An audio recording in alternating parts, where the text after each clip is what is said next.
디모데후서 1장 14절 한 절이니까요. 한 목소리로 읽겠습니다. 시작.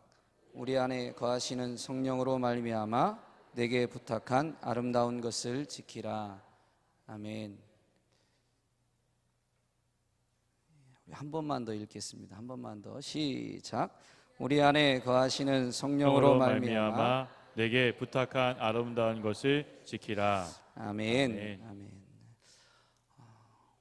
오늘날 이 현대 사회의 특징 중에 하나가 사람은 많은데 믿을 만한 인재가 없는 것이 특징이면 특징이라고 합니다. 사람은 많은데 믿을 만한 인재가 없다. 안타까운 표현이죠. 인재라는 단어의 정의를 보니까 어떤 일을 할 수 있는 학식이나 능력을 갖춘 사람이 인재라고 합니다. 과거에 비해서 훨씬 더 많은 교육을 받고 더 많은 훈련을 받는데도 불구하고 오히려 믿을 만한 인재는 찾아보기가 더 어려워졌다라고 이야기들을 합니다. 왜 많은 사람들이 믿을 만한 인재를 찾고 있을까요? 무언가를 맡기기 위해서, 특별히 신뢰의 크기만큼 더 중요한 일을 맡길 것입니다. 그만큼 현대사회가 무언가를 믿고 맡길 수 있는 사람이 없다라는 이야기인 것인데요. 그것은 지식을 필요로 하기는 하지만 지식이 있다고 해서 사람을 믿고 무언가를 맡길 수 있는 것은 분명히 아닐 것입니다. 많은 교육들이 오늘날 인재를 많이 배출한 것 같지만 오히려 무언가를 맡기려는 입장에서 보면 믿고 맡길 만한 사람이 더 없는 시대다라는 것입니다. 하나님의 관점에서 하나님의 나라와 복음을 위해 하나님께서 무언가를 믿고 맡길 만한 사람은 어떨까요? 현대사회의 특징일까요? 아니면 영적인 오늘날의 특징도 그렇지 않을까요? 한번 생각해 봐야 될 문제라고 생각합니다. 오늘 본문은 사도 바울이 로마 감옥에서 갇혀서 이제 자기의 죽음이 다다랐다는 것을 깨닫습니다. 디모데후서 1장을 저희가 읽었는데 4장 6절에 가면 바울이 명확히 고백합니다. 나의 떠날 시각이 가까웠도다 라고 고백하고 있거든요. 그러니까 지금 이 편지를 쓴 시점은 바울은 자기의 죽을 날이 멀지 않았음을 명확히 깨닫고 있었다라는 것입니다. 그러면서 지금 믿음의 아들 디모데에게 편지를 쓰면서 오늘 14절에 이 아름다운 것을 부탁하고 있습니다. 맡기고 있습니다. 그것을 지킬 것을 요구하고 있습니다. 바울이 믿음의 아들 디모데에게 믿고 맡기고자 했던 이 아름다운 것은 먼저 무엇인지 생각해 보고자 합니다. 아름다운 것, 여러분 뭐가 아름다운 것인가요? 바울이 맡기고자 하는 아름다운 게 무엇일까요? 아는데도 끝까지 모르는 척 하시는 건지, 준비는 설교자가 했으니까 알아서 빨리빨리 말씀을 전하라는 것인지 잘 대답을 안 하시는 이유를 잘 모르겠지만, 바울이 맡긴 아름다운 것은 바로 복음을 일컫습니다. 복음인 줄로 믿습니다. 여러분, 세상에서 가장 아름다운 것은 복음입니다. 그러면 또 질문이 이어지겠죠. 복음이 뭐예요? 복음이 뭐예요? 네, 뭐라고들 얘기들 하시는데 오늘 디모데후서 1장에 있는 걸로 요약을 하면 복음은 생명의 약속이다라고 할 수 있습니다. 전제 조건이 붙습니다. 복음은 생명의 약속인데 그 생명의 약속이 어디에서만 이루어지느냐? 예수 그리스도 안에서만 생명이 주어진다는 약속인 것이 바로 복음입니다. 사실 구절로 가면 복음은 하나님이 우리를 죄인을 구원하셨다라는 것입니다. 그런데 그 죄인들은 어떤 사람들이냐면 죄로 인해 죽은 자들을 일컫습니다. 성경에서 죽음은 세 가지가 나옵니다. 첫 번째는 영적 죽음이요, 두 번째는 육체적 죽음이요, 세 번째는 영원한 죽음입니다. 그런데 죄로 인해서 인생에게 닥친 첫 번째 죽음은 육체적 죽음이 아니라 바로 영적 죽음입니다. 에베소서 2장에서 바울이 에베소 교인들에게 편지를 쓴 편지에 보면 그는 예수 그리스도는 허물과 죄로 죽었던 너희를 살리셨다. 지금은 교인들이니까 예수 그리스도를 구주로 영접했습니다. 그래서 살아난 것이 맞지만 그 예수가 허물과 죄로 인해서 원래 죽었던 너희를 살렸다는 거예요. 저희가 명확히 깨달아야 될 것은 육체가 죽지 않았다고 해서 예수님을 구주로 영접하지 않은 이들이 아직 죽은 것이 아니라, 죽을 수밖에 없는 존재인 것이 아니라 죄와 허물을 사함받지 못한 이들은 영이 죽은 것입니다. 그것이 영적 죽음입니다. 그리고 영적 죽음으로 인해서 육체적 죽음이 찾아왔는데, 모든 사람이 죄인이고 그로 인해서 영적 죽음을 한 번은 당했던 이들은 그래서 육체적 죽음을 피할 수가 없습니다. 가장 심각한 것은 당연히 영원한 죽음이죠. 영적 죽음을 당한 상태에서 육체적 죽음을 당하면 둘째 사망을 당하게 되어 있습니다. 그것은 영원한 죽음입니다. 하나님께서 진노를 베푼다고 하는 단어는 맞지 않네요. 진노를 내리는, 역시 지적이신 목사님이 앞에 계시니까 이렇게 또 도움을 얻습니다. 진노를 내리는, 그것도 영원한 진노를 내리는 것이 둘째 사망입니다. 그래서 예수님은 그 지옥을 설명할 때 마귀와 그의 사자들을 위해서 예비된 영원한 불에, 영원한 지옥에 떨어질 것을 가르쳐 주시죠. 마태복음 25장에서 이 둘째 사망이 가장 심각한 것이지만 둘째 사망을 피하는 유일한 비결은 육체적 죽음을 당하기 전에 영적인 생명을 얻는 것입니다. 예수 그리스도께서 이 생명을 위해서 이 땅에 오셨습니다. 공관복음에서는 동일하게 예수님이 오신 목적을 내가 의인을 부르러 온 것이 아니요 죄인을 불러 회개시키러 왔다라고 말씀하셨지만, 요한복음 10장에 가서 보면 도적이 오는 것은 도적질하고 죽이고 멸망시키려는 것뿐이지만 내가 온 것은, 예수님 오신 것은 예수님께서 그 택한 백성들, 양으로 비유한, 양으로 생명을 얻게 하고 더 풍성히 얻게 하려는 것이다 라고 명확하게 그분이 오신 목적을 가르쳐 주십니다. 예수님이 이 땅에 오신 목적은 택한 백성들, 그러나 아직 영적 생명을 얻지 못한 그들로 하여금 생명을 얻게 하기 위해서 이 땅에 오셨습니다. 예수님은 또 스스로를 그렇게 말씀하셨습니다. 내가 곧 길이요 진리요 생명이니. 그래서 예수 그리스도를 영접하면 그 생명이 우리 안에 심겨지고 예수 생명으로 우리의 영혼은 살아나게 되는 것입니다. 여러분, 성경은 사실 생명의 역사를 기록하고 있다라고 할 수 있습니다. 성경의 시작도 생명으로 시작하고요, 성경의 마지막도 생명으로 끝을 맺습니다. 하나님의 창조 기사가 성경의 처음인데 창조의 역사는 사실 생명의 역사죠.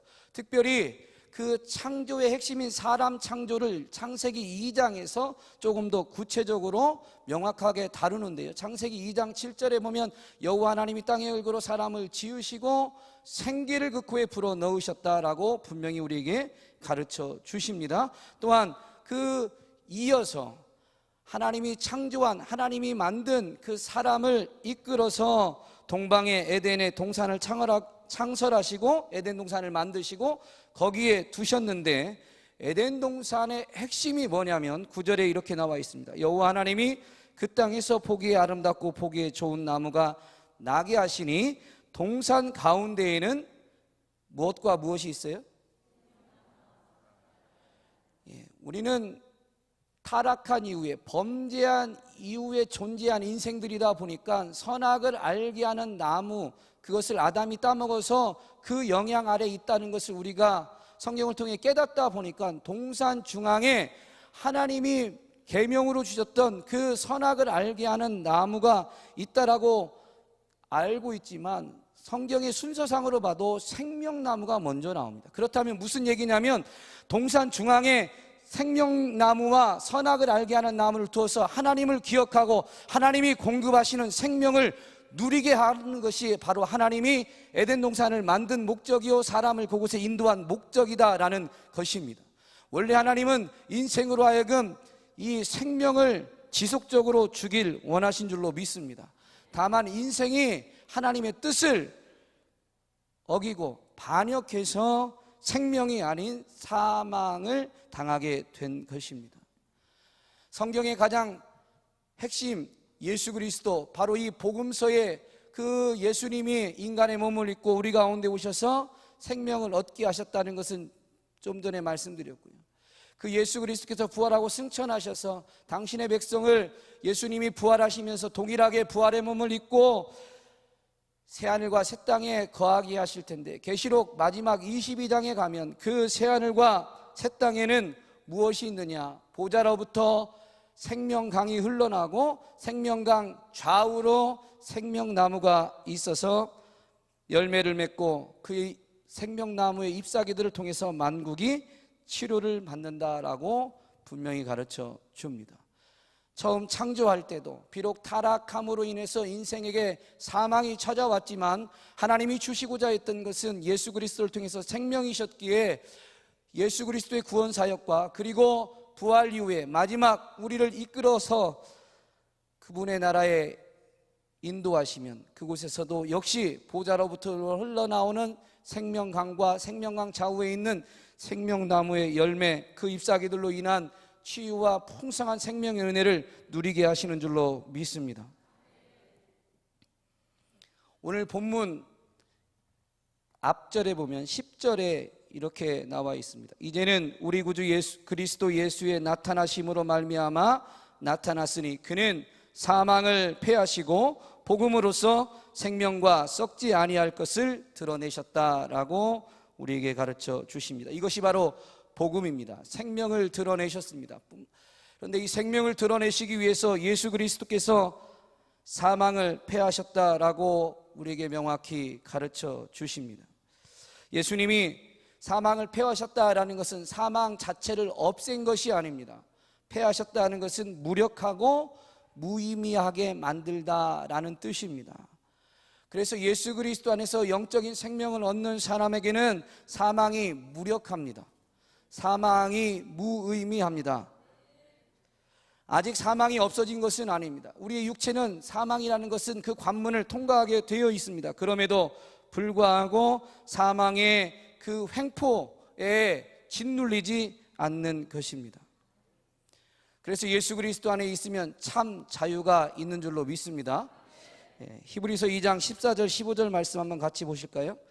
같이 읽겠습니다. 시작. 자녀들은 혈과 육에 속하였음에 그도 또한 같은 모양으로 혈과 육을 함께 지니심은 죽음을 통하여 죽음의 세력을 잡은 자 곧 마귀를 멸하시며 또 죽기를 무서워함으로 한평생 매여 종노릇하는 모든 자들을 놓아주려 하심이니. 아멘. 아멘. 사망의 권세 아래에서 종노릇하는 매여있는 눌려있는 자들을 예수 그리스도께서 친히 사망을 패하심으로 인해서 자유케 하신 줄로 믿습니다.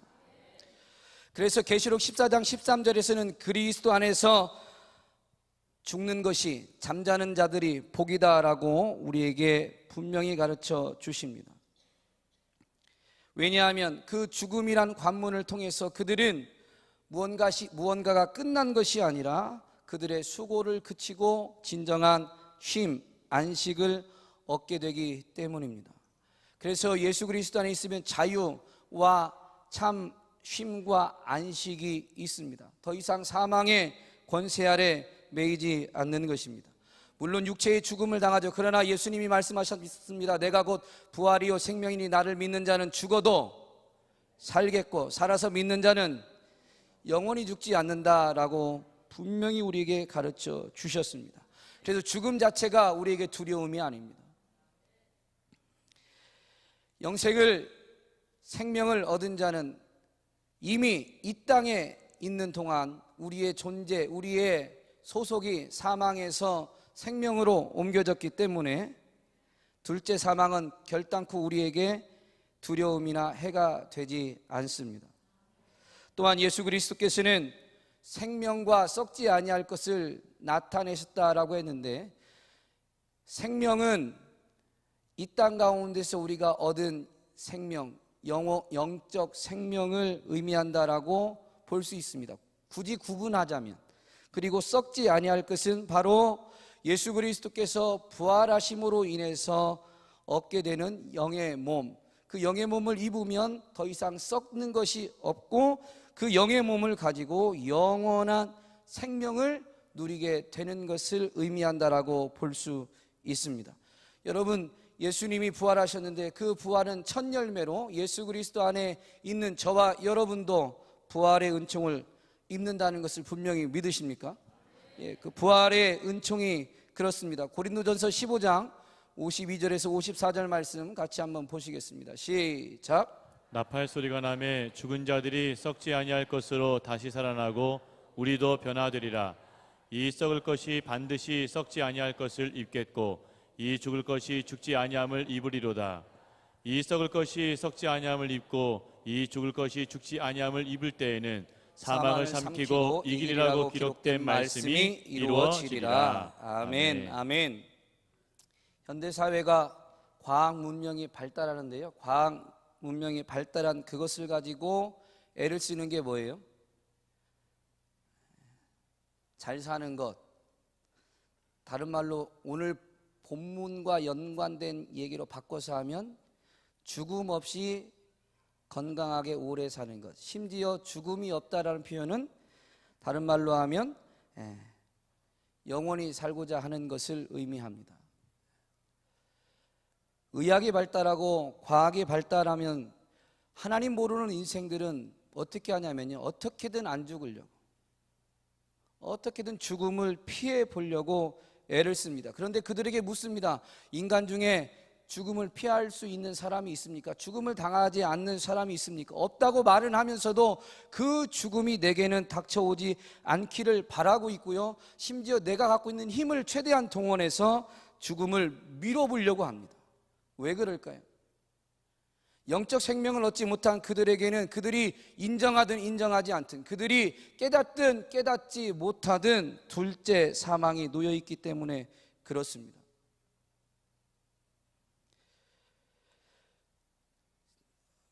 경제적으로 살기만 힘들어도 죽음의 언어가 툭툭 튀어나오는 이 현대사회, 가능하면 죽음을 밀어보려고 애를 쓰는 이 현대사회, 심지어 죽음이 아직 닥친 것도 아닌데 죽음을 피할 수 없는 어떤 이 질병들이 닥쳤다고 하면 그때부터 모든 것이 끝난 것인 양 완전한 절망에 빠져버리고, 그 죽음을 조금이라도 비껴갈 수 있다면 하면서 별것 아닌 거에도 집착하고 몸부림치는 이 세상에게 예수 그리스도를 통해서 생명을 얻은 우리들이 해야 될 사명이 있는 줄로 믿습니다.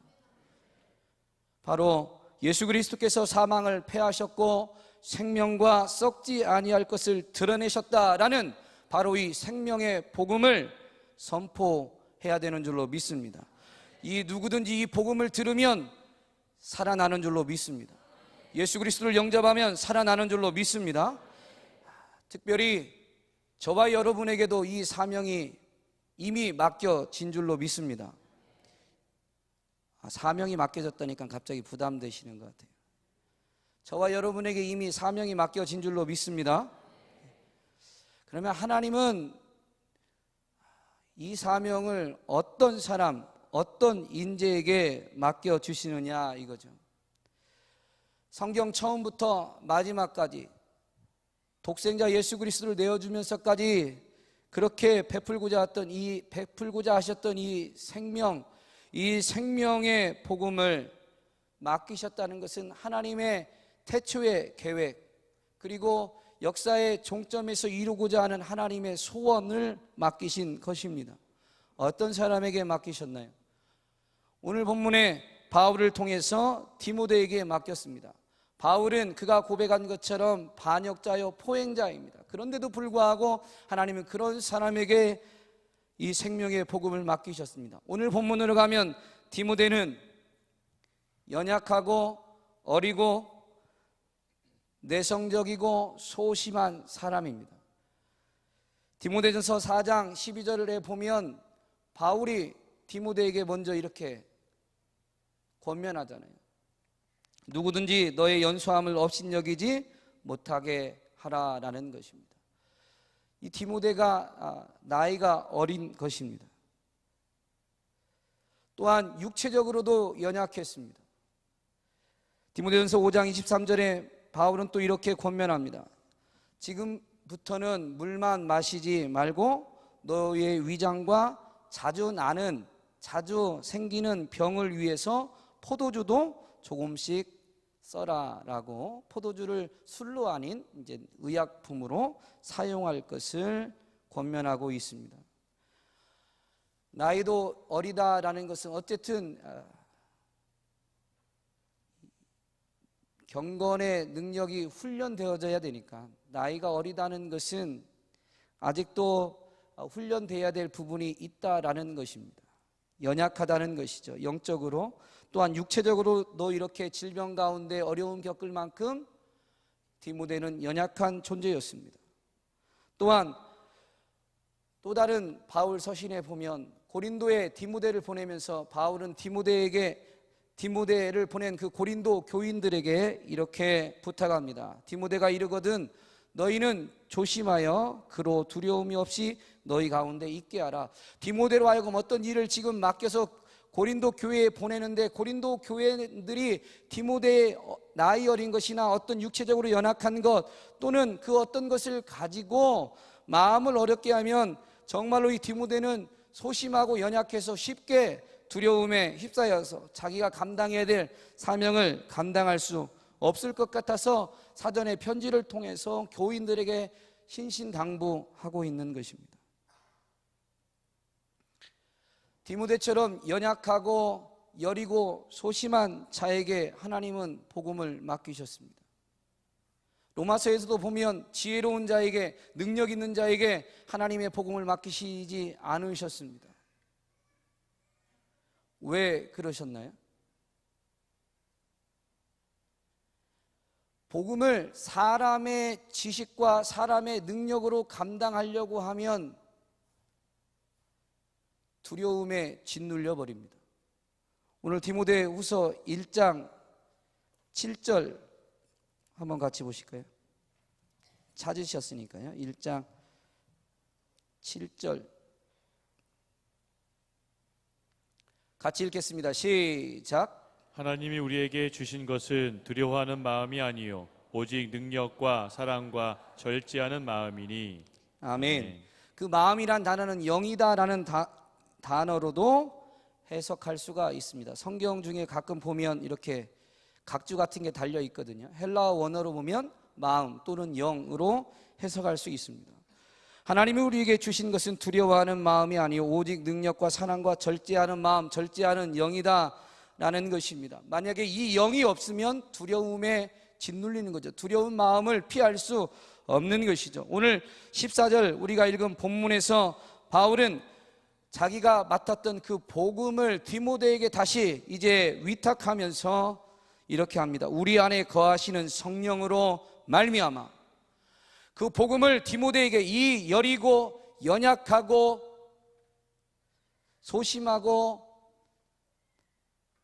보잘것없는 디모데에게 맡기면서 맡길 수 있는 비결을 먼저 이렇게 가르쳐 줍니다.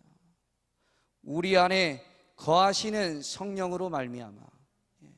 고린도후서 4장 7절에서는 이렇게 말하죠. 우리가 이 질그릇에, 육체는 질그릇인데 이 질그릇에 보배를 가졌으니 이는 능력의 힘이 큰 것이 우리에게 있지 아니하고 하나님께 있음을 알게 하려 하심이다라고 분명히 가르쳐 주십니다. 복음은, 그 생명의 복음은 우리 인생의 재주, 인생의 노력, 인생의 힘으로 지켜지거나 감당되어지는 것이 아니라 그 생명을 주신, 복음을 주신 하나님, 그 하나님의 능력으로만 지켜지고 전파되어지고 복음의 역사는 이루어지는 줄로 믿습니다. 7절에서 나온 것처럼 이 성령이 바로 능력의 영이요, 사랑의 영이요, 절제의 영인 줄로 믿습니다. 그래서 3년 동안이나 예수님께서 친히 함께 하시면서 복음을 위탁했던, 복음을 맡겼던 그 사도들에게 첫 번째로 명령한 것은 뭐냐면 누가복음 24장 49절에서 이렇게 주님이 직접 말씀하십니다. 같이 읽겠습니다. 시작. 볼지어다 내가 내 아버지께서 약속하신 것을 너희에게 보내리니 너희는 위로부터 능력으로 입혀질 때까지 이 성에 머물라 하시니라. 아멘. 아멘. 부활하신 예수님을 만나고도 그 두려움에 휩싸여 있던 그들, 3년 동안 훈련받은 것이 육체를 의지할 때는 여지없이 무너진 그 사도들, 대표적으로 베드로가 나오지만 베드로만 그런 것이 아니라 베드로를 대표로 모든 사도들이 그랬습니다. 그런 제자들, 사도들에게 주님이 명령하신 것은 바로 위로부터 능력이 입히울 때까지 복음 전하기 위해서 예루살렘을 떠나는 것이 아니라 성령을 받고 그 다음에 움직일 것을 당부하고 계십니다. 그래서 사도행전 1장 8절 그렇게 주님이 말씀하시죠. 오직 성령이 너희에게 임하시면 너희가 권능을 받고, 성령이 임하면 권능을 받게 되어 있습니다. 내 힘이 아닌 성령의 능력으로, 성령의 권능으로 복음의 역사를 감당하게 된다라는 것입니다. 이 성령의 역사는 성경 전체에 나와 있습니다. 생명의 역사를 이루신 그 성령의 역사, 모세도 성령으로 충만했던 사람입니다. 또한 그 모세가 택한 백성 이스라엘의 하나님의 임재를 상징하고 나타내기 위해서 명받은 성막을 건축하는 일에도 부살렐과 오홀리압이 그 일들을 감당할 때도 주의 성령이 그들에게 지혜를, 또한 그 해야 되는 일들을 잘할 수 있는 능력을 주셨다라고 출애굽기 35장에서 명확히 가르쳐 줍니다. 아마 오홀리압과 부살렐은 그 전에도 실을 꼬거나 천막을 재단하는 일들을 했을 거예요. 그런데도 불구하고 성령이 그 위에 임하니까 그런 일들을 훨씬 더 잘하게 되어지고, 또한 다른 이들에게까지 그것을 가르쳐서 성막이라는 이 놀라운 일을 감당하는 데 있어서 많은 이들과 함께 협력하게 된 줄로 믿습니다.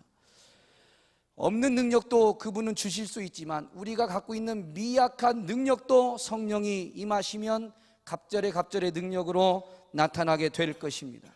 그래서 주님이 말씀하시잖아요. 너희 중에 누구 지혜가 부족한 거든, 부족한 자가 있거든, 오늘 왜 이렇게 혀가 꼬이는지, 지혜가 부족하거든 후히 주시고 꾸짖지 아니하시는 하나님께 구하라. 하나님은 우리가 지혜가 없는 것이 아니라 지혜가 좀 부족한, 아니 아예 없다는 의미인 것은 맞지만 어쨌든 문자적으로 보면 지혜가 부족하면 기도해서 주의 영의 감동하심을 따라가면 지혜가 생겨나게 된다라는 것입니다. 그렇게 성령은 우리로 하여금 힘을, 능력을 갖추게 해 주시는 분이십니다. 능력이 있어도 주님이 맡기신 일에 대한 열정이 없으면 그 일을 제대로 감당하기가 쉽지 않겠죠. 성령은 사랑의 영입니다. 이사야 11장 2절 말씀, 우리 이영환 목사님을 통해서 강단에서 너무 많이 선포된 말씀입니다. 그런데 거기에 보면 성령, 여호와의 영, 성령을 일컬어서 여호와를 경외하는 영이다라고 마지막 부분에 나오죠. 그 여호와를 경외한다라는 의미를 주의 사자를 통해서 우리가 잘 배웠습니다. 온전한 사랑, 온전한 신뢰, 그리고 온전한 두려움입니다. 온전한 사랑이 여호와를 경외한다라는 것은, 즉 여호와를 경외하는 영이라는 것은 우리로 하여금 마음을 다하고 힘을 다하고 뜻을 다하여 하나님을 사랑할 수 있게 하시는 분이 바로 성령님이시다라는 것입니다. 하나님을 사랑하면 하나님이 우리에게 맡기신 일 또한 귀히 여기고 사랑하게 될 것이요, 그 일을 사랑하면 우리 안에서 그 일을 향한 열정이 싹트게 되어 있는 것입니다. 그래서 하나님이 맡겨주신 사명은 성령이 임할 때에 열정적으로 감당하게 되어 있는 거예요. 육체로 감당하려면 피곤과 어려움만 남아서, 두려움만 밀려와서 갈수록 열정이 사그라들지만, 우리의 힘으로 하려고 하면 그렇게 되지만, 그러나 성령이 임하셔서 그 일을 감당하게 하시면 하나님을 사랑하고 그 일을 사랑하여서 우리의 힘을 다하여 그 일을 감당하게 되는 줄로 믿습니다. 하나님이 우리에게 주시는 것은 이렇게 능력, 사랑, 또한 우리에게 그 사명을 감당할 모든 것을 공급해 주시는데, 아무리 하나님이 많은 것을 공급해 주셔도 공급한 것을 집중하지 않고 엉뚱한 데 쓰면 하나님의 복음을 제대로 지키거나 감당할 수 없겠죠. 가장 우리 눈에 두드러지는, 우리가 확인할 수 있는 하나님이 우리에게 주신 자원은 바로 물질과 시간입니다. 특별히 모든 사람에게 공평하게 주신 것이 바로 시간입니다. 이 물질과 시간을 어떻게 사용하느냐에 따라 하나님의 뜻에 얼만큼 순종하며 하나님이 맡기신 일들을 얼만큼 감당하느냐가 좌우된다라고 할 수 있습니다. 그런데 우리의 육체는 어떻습니까? 우리의 육체의 욕심은 복음을 위해서 쓰기보다 내 육체의 안일과 편안함을 위해서, 배부름과 만족을 위해서 쓰도록 이끌어 갑니다. 그런데 그것을 절제할 수 있는 힘은 오직 성령의 능력인 줄로 믿습니다. 갈라디아서 5장에는 성령의 9가지 열매가 나오는데요, 그 성령의 9가지 열매가 나오는 말씀이 시작된 부분에 보면 16절에 이렇게 나와 있습니다. 내가 이르노니 너희는 성령을 따라 행하라. 그리하면 육체의 욕심을 이루지 아니하리라. 육체의 소욕과 성령의 소욕이 서로 상반되어져서 우리가 무엇을 따르냐에 따라서 어떤 삶, 어떤 열매를 맺느냐가 좌우되는데, 성령을 따라 행하면 육체의 욕심을 이루지 않게 될 줄로 믿습니다. 성령의 9가지 열매, 갈라디아서 5장 22절에서 23절에 나오는데요, 한번 많이들 암송하고 계실 테니까 한번 같이 선포하겠습니다. 시작.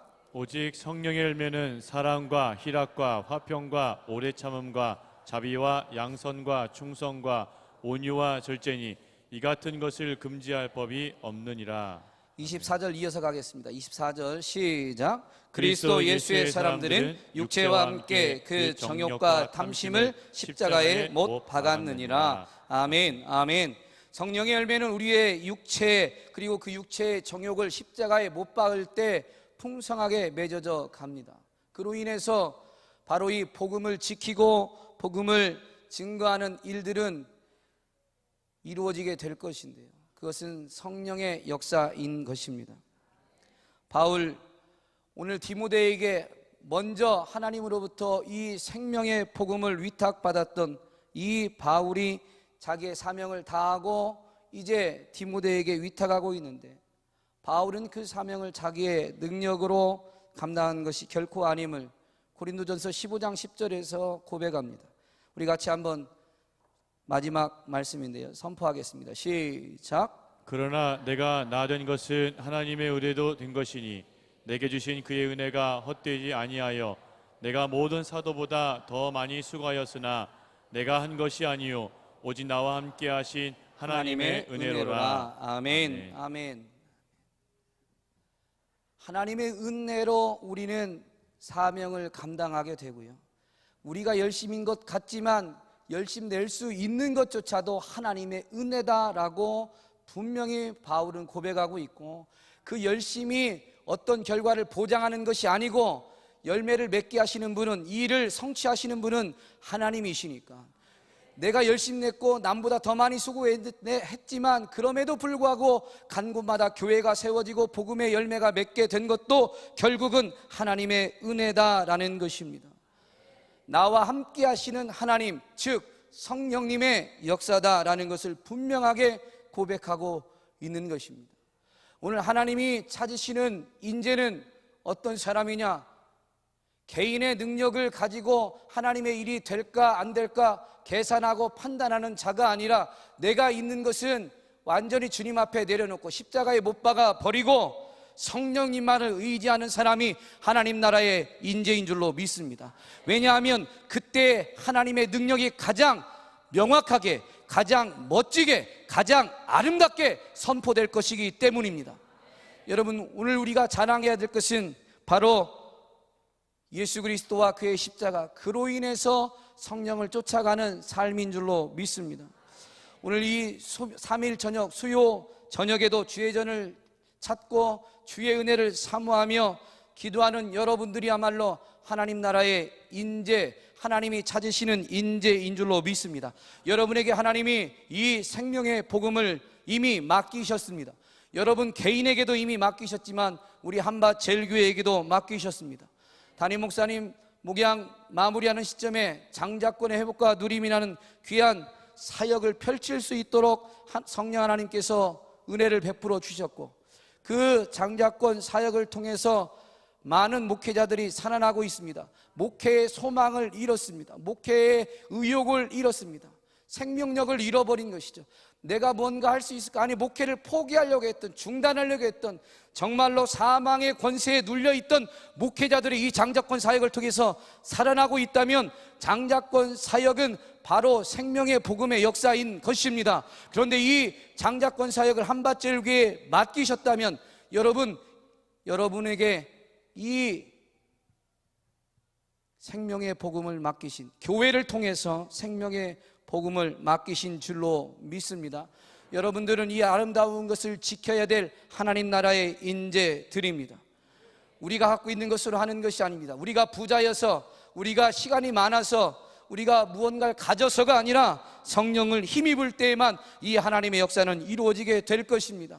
성령이 감동하시면 가난한 과부의 2렙돈, 오병이어를 통해서 또한 5,000명을 먹이듯이 가난한 과부의 2렙돈을 귀히 여기시고 주의 역사를 능히 이루실 수 있습니다. 내가 가진 것이 없어서 하나님의 역사가 이루어지지 않는 것이 아니라 우리가 성령을 의지하기만 하면 하나님의 역사는 분명히 이루어지게 될 것입니다. 성령을 사모하시고 성령을 의지하시고 성령을 힘입어서 이 위대한 하나님이 맡기신 아름다운 것, 이 생명의 복음, 그 역사에 동참하시는 저와 여러분 될 수 있기를 주님의 이름으로 축복합니다. 기도하겠습니다.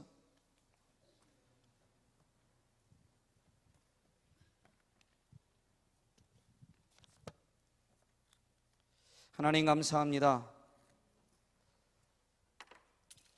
세상의 관점이 아닌 하나님 나라의 관점에서 하나님의 시선으로 바라볼 때 하나님이 찾으시는 인재가 어떤 사람인지 오늘 말씀을 통해 되새기게 하시니 감사합니다.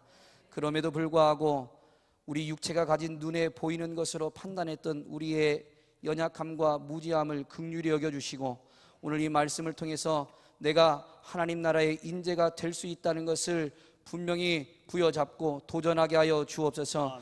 정말로 구하는 자에게 너희 천부께서 성령을 주시지 않겠느냐 주님 직접 약속해 주셨는데 성령을 힘입기만 하면 나도 하나님 나라의 인재가 될 수 있다는 것을 기억해서 기도하는 기도의 사람 되게 하여 주옵시며 성령에 힘입어서 생명의 복음 장자권 사역 교회를 통해서 펼쳐지는 이 장자권 사역에 동참하는 하나님 아름다운 것을 넉넉히 감당하는 하나님 나라의 동역자가 되게 하여 주옵소서. 그래서 성령의 감동하심에 전적으로 순종하며 하나님이 이루시는 일들을 목도하며 주의 영광을 누리게 하여 주옵시고 우리의 연약한 미흡한 모습을 통해서 하나님의 전능하심이 하나님의 인자하심이 더 멋지고 더 분명하게 선포되게 하여 주옵소서. 이 저녁에도 주님 전에 달려 나올 때 귀한 예물을 주님 앞에 올려드린 손길들 기억하여 주옵소서. 건축원금과 일천번제와 감사 예물과 아버지 하나님 각종 예물을 믿음으로 고백했습니다. 주님 믿음의 역사를 맛보게 하여 주옵소서. 하나님 나라의 법칙대로 30배, 60배, 100배로 결실 맺게 하여 주옵시고 구하고 생각하는 것보다 넘치도록 하신 하나님을 간증하고 누리게 하여 주옵소서. 모든 영광 주님께만 올려드리며 예수님의 이름으로 축복하며 기도하옵나이다. 아멘.